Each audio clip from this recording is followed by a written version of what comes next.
Alam mo, parang napaparinig na talaga ako eh. Hindi ko talaga may stalker ako. Kanina nga yung itim na kotse, akala ko sinusundan ako eh. Pero hindi naman.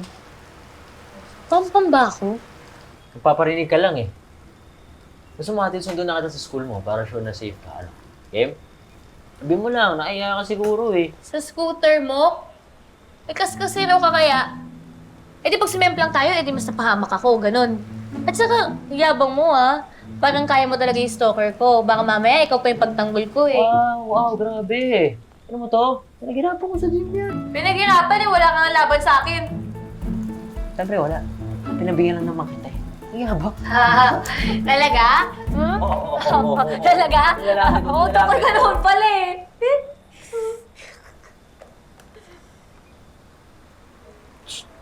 Uy. Teka lang. Da, miss ko lang tumawa ng ganito. Kapag kasi kasama ko si tatay, ganito kami mag-asaran eh. Ako miss ko lang din siya.